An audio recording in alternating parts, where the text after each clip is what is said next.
Hello students, today we will discuss about non-conventional sources of energy. Non-conventional sources जो है energy के वो हम ट्रेडिशनली यूज़ नहीं कर रहे हैं, इन्हें हम अभी कुछ समय पहले से ही यूज़ कर रहे हैं.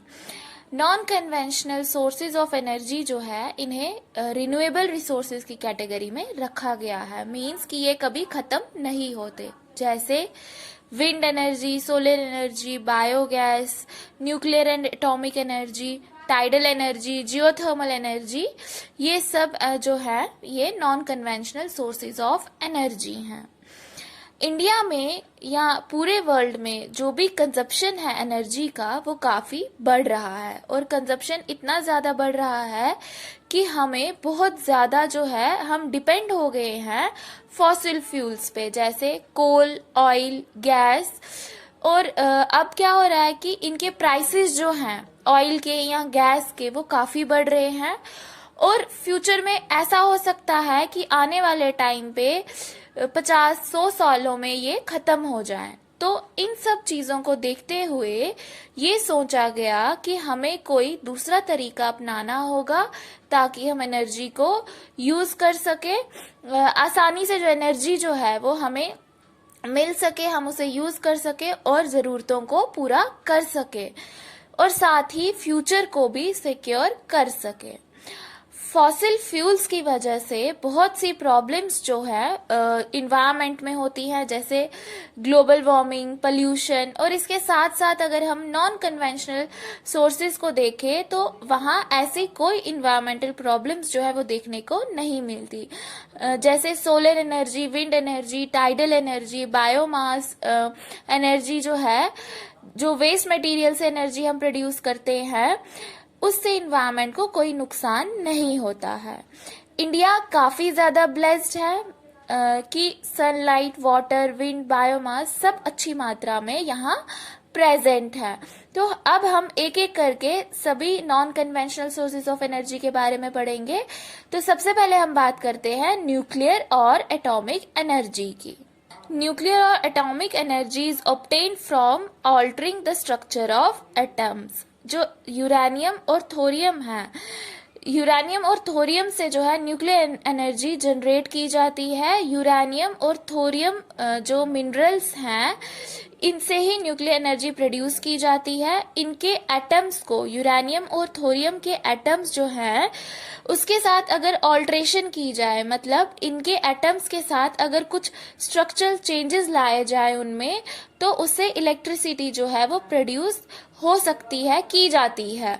यूरेनियम और थोरियम के एटम्स जब मल्टीप्लाई करेंगे तो उस प्रोसेस में ये हीट प्रोड्यूस करते हैं, तो उस हीट से जो एनर्जी प्रोड्यूस होती है उससे इलेक्ट्रिसिटी प्रोड्यूस की जाती है. अब न्यूक्लियर और एटॉमिक एनर्जी जो प्लांट्स हैं वो कहाँ हम देख सकते हैं? झारखंड में जो अरावली रेंजेस ऑफ राजस्थान है वहाँ पे. उसके बाद मॉन्टेजाइट सैंड्स ऑफ केरला, यहाँ पे भी थोरियम जो है वो मिलता है. नेक्स्ट हम बात करते हैं सोलर एनर्जी की. सोलर एनर्जी जो है ये क्लीन सोर्स ऑफ एनर्जी है, पोल्यूशन फ्री है, इन्वायरमेंट पे इसका कोई बुरा असर नहीं होता, इन्वायरमेंट को इससे कोई नुकसान नहीं पहुंचता, और ये बहुत ही अच्छी मात्रा में प्रेजेंट है. अब सोलर एनर्जी से कैसे इलेक्ट्रिसिटी प्रोड्यूस की जाती है? फोटोवोल्टिक टेक्नोलॉजी का यूज किया जाता है. जो सन रेज है उसको यूज किया जाता है इलेक्ट्रिसिटी प्रोड्यूस करने में. जैसे सोलर पैनल्स जो हैं उनमें फोटोवोल्टिक टेक्नोलॉजी, इसे पीवी टेक्नोलॉजी भी कहा जाता है, उसकी हेल्प से वो क्या करते हैं, सन रेज को ट्रैप करके उसे इलेक्ट्रिसिटी में प्रोड्यूस करते हैं, उससे इलेक्ट्रिसिटी प्रोड्यूस करते हैं, और उससे हम डिफरेंट इलेक्ट्रिकल प्रोडक्ट्स जो है उन्हें यूज कर सकते हैं. लार्जेस्ट सोलर प्लांट जो है वो इंडिया में कहाँ पाया जाता है? माधोपुर, भुज. और यहाँ इसका यूज किस लिए किया जाता है? स्टेरलाइजिंग ऑफ मिल्क कैन्स का. और सोलर एनर्जी के कारण क्या हुआ है, solar energy brings relief for rural house holds. कैसे? रूरल एरियाज में डोमेस्टिक नीड्स के लिए जो लोग हैं वो डिपेंड किस पे थे? फायरवुड, काउडंग केक्स, इन पे डिपेंड रहते थे। लेकिन सोलर एनर्जी को वो अब यूज कर सकते हैं। अब उसकी वजह से वो क्या होगा कि वो लकड़ियां नहीं काटेंगे तो फॉरेस्ट को भी कोई नुकसान नहीं होगा। काउडंग केक्स को जलाने के बाद जो मीथेन गैस प्रोड्यूस होती थी, जो इन्वायरमेंट को नुकसान पहुंचाती थी, उसे भी जो है बचाया जा सकता है। काउडंग केक्स का यूज जो है वो मैन्योर की तरह किया जा सकता है, जो कि एक अच्छा तरीका है। उसके बाद नेक्स्ट आता है विंड एनर्जी। कोई इन्वायरमेंट इससे डैमेज नहीं होता है। विंड एनर्जी जो है ये इन्वायरमेंट को कोई नुकसान नहीं पहुंचाती। इसमें क्या होता है, हवा की शक्ति जो है उसका यूज किया जाता है इलेक्ट्रिसिटी प्रोड्यूस करने के लिए। लार्जेस्ट विंड फार्म क्लस्टर जो है वो तमिलनाडु में है, नागाकोइल टू मदुराई तक। उसके बाद आंध्र प्रदेश, महाराष्ट्र, गुजरात, केरला, यहाँ पर भी विंड एनर्जी का यूज किया जाता है। नागाकोइल और जैसलमेर जो है ये जाना जाता है effective use of wind energy के लिए। उसके बाद नेक्स्ट आ जाता है बायोगैस।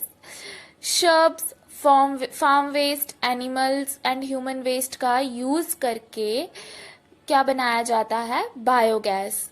ये जो रूरल एरियाज है वहाँ क्या किया जाता है, जो ऑर्गेनिक मैटर है उसे डिकम्पोज किया जाता है, उससे जो गैस प्रोड्यूस होती है वो होती है बायोगैस। बायोगैस जो है वो एफिशिएंट होती है, और जो दूसरे सोर्सेज ऑफ एनर्जी हैं जैसे कैरोसिन, चारकोल, वो इतने एफिशिएंट नहीं होते। Plant using cattle dung are known as gobar gas plants. जो प्लांट ऐसे कुछ गैस प्लांट्स बनाए जाते हैं जिनमें कैटल डंग का यूज किया जाता है। कैटल डंग को डिकम्पोज करने के बाद उससे जो गैस प्रोड्यूस की जाती है उसे यूज किया जाता है इलेक्ट्रिसिटी प्रोड्यूस करने में। तो उस प्लांट को क्या कहते हैं? गोबर गैस प्लांट। अब इसके ट्विन बेनिफिट्स हैं, दो फायदे हैं। First, source of energy, means इससे हमें एनर्जी जो है वो मिलती है, और क्वालिटी ऑफ मैन्योर, खाद भी जो है वो मिल रही है। जैसे पहले काउ डंग्स का यूज किया जाता था, उसे डायरेक्टली जलाया जाता था और उसके बाद उसमें सिर्फ ऐश बचती थी, जबकि इसके बाद जब गोबर गैस प्लांट में जब एनर्जी प्रोड्यूस की जाती है उसके बाद जो मैन्योर बचता है उसे उसके बाद जो डंग बचता है उसे मैन्योर की तरह यूज किया जा सकता है, खाद की तरह यूज किया जा सकता है। और साथ ही prevent the loss of trees. कैसे? पहले फायरवुड का यूज किया जाता था, लकड़ियां काट के लाई जाती थी और उससे जो है जला के एनर्जी प्रोड्यूस की जाती थी। लेकिन जब बायोगैस प्लांट का यूज किया जाएगा तो ट्रीज जो है उसे काटना बंद कर दिया जाएगा, तो उसकी वजह से फॉरेस्ट जो है हमारा। उसके बाद हम बात करते हैं टाइडल एनर्जी की।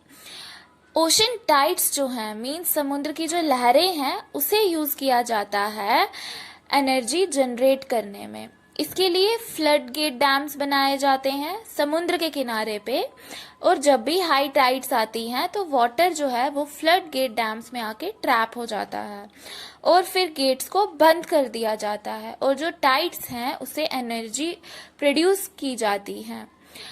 तो जो टाइडल एनर्जी जो है, कुछ एरियाज जो हैं जैसे gulf of Kutch in Gujarat on the western coast and Gangetic delta in Sundarban region of west Bengal, यहाँ पे जो है आइडियल कंडीशंस, मींस अच्छी कंडीशंस जो पाई जाती हैं किसके लिए? यूटिलाइजेशन ऑफ टाइडल एनर्जी के लिए।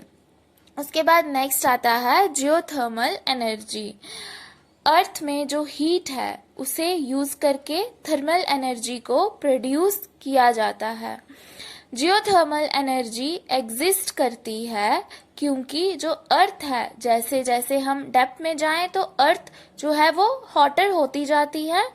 जहाँ पे जियोथर्मल ग्रेडियंट्स हाई हो वहाँ पे हमें कम डेप्थ में भी हाई टेम्परेचर जो है वो देखने को मिलता है। तो ऐसे एरियाज में जो ग्राउंड वाटर है वो हीट एब्जॉर्व करते हैं रॉक से, और वो काफी ज्यादा गर्म हो जाता है। ये इतना हॉट होता है कि जब ये अर्थ सरफेस पर राइज करता है, मींस ऊपर आने की कोशिश करता है, तो स्टीम में टर्न हो जाता है। उस स्टीम का यूज किया जाता है टरबाइन्स को मूव करने में और इलेक्ट्रिसिटी प्रोड्यूस करने के लिए। इंडिया में काफ़ी हॉट स्प्रिंग्स हैं जिनको इलेक्ट्रिसिटी जनरेट करने में यूज़ किया जा सकता है। अभी टू एक्सपेरिमेंट प्रोजेक्ट्स जो हैं वो सेटअप किए गए हैं इंडिया में, किसके लिए? जियोथर्मल एनर्जी का यूज़ करने के लिए। ये जो 2 प्रोजेक्ट्स हैं, one is located in Parvati valley near Manikaran in Himachal Pradesh and other in Puga valley in Ladakh. अब हम मैप की हेल्प से देखेंगे कि हमें न्यूक्लियर और थर्मल पावर प्लांट्स जो हैं इंडिया में कहाँ कहाँ देखने को मिलते हैं। तो सबसे पहले हम बात करते हैं न्यूक्लियर पावर प्लांट्स की। न्यूक्लियर पावर प्लांट्स हमें नराउआ इन उत्तर प्रदेश, रावतबाता इन राजस्थान, कलपक्कम इन तमिलनाडु, कायगा इन कर्नाटका, तारापुर इन महाराष्ट्र, ककरापारा इन गुजरात, इन एरियाज में हमें न्यूक्लियर पावर प्लांट देखने को मिलते हैं। उसके बाद आ जाता है thermal power plant. Parli in Maharashtra, Bhusawal in Maharashtra, Nashik, Trombay in Maharashtra, Ukai in Gujarat, Ahmedabad, Sabarmati in Gujarat, Gandhinagar, Delhi, Faridabad, Harduaganj in UP, Rihand in Uttar Pradesh, Panki in Kanpur, Paricha in Uttar Pradesh, Vijayawada in Andhra Pradesh, Kothagudem in Telangana, Ramagundam ये भी तेलंगाना में है। उसके बाद Koradi in Maharashtra, Chandrapur, Korba in Chhattisgarh, Talcher in Odisha, Kolkata, Santaldih in waste Bengal, Durgapur in waste Bengal, बरूनी इन बिहार, बोंगयांग इन असम, नमरुप इन असम।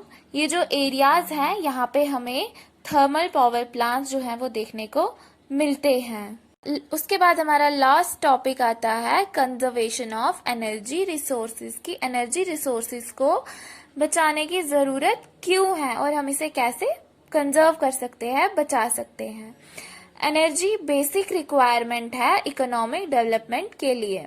दुनिया में जितने भी सेक्टर हैं जैसे economic, agriculture, industry, transport, commercial, domestic, सभी जगह एनर्जी की ज़रूरत है और एनर्जी के बिना कोई भी काम नहीं हो सकता। इंडिपेंडेंस के बाद से ही इकोनॉमिक डेवलपमेंट प्लान्स को इम्प्लीमेंट किया जा रहा है। मींस कि इकोनॉमिक डेवलपमेंट प्लान्स जो है उससे जो है उसका यूज़ किया जा रहा है। हमेशा से इस बात पर जोर दिया जा रहा है कि एनर्जी को कैसे बढ़ाया जाए। इसकी वजह से एनर्जी का जो कंजप्शन है वो काफ़ी बड़ा है और बढ़ भी रहा है। तो एनर्जी को बचाने के लिए सस्टेनेबल पाथ बनाने की ज़रूरत है। मतलब एक ऐसा रास्ता बनाए जिससे एनर्जी जो है वो कभी ख़त्म ना हो और हमें आसानी से अवेलेबल भी हो।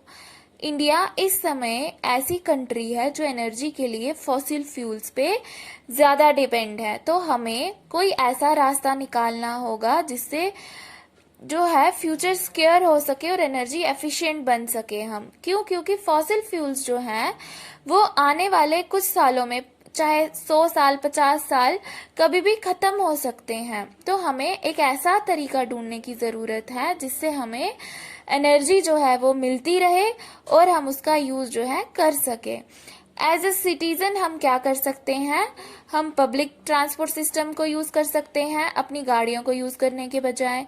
इलेक्ट्रिसिटी को स्विच ऑफ करें जब हमें उसकी जरूरत ना हो। पावर सेविंग डिवाइसेस का यूज करें। Non conventional sources of energy जो है उसका यूज करें। इस तरह से हम एनर्जी को बचा सकते हैं। सो स्टूडेंट्स, आपका चैप्टर जो है वो खत्म हो चुका है। ये आज आपका लास्ट टॉपिक था। होप आपको समझ आ गया होगा। Thank you.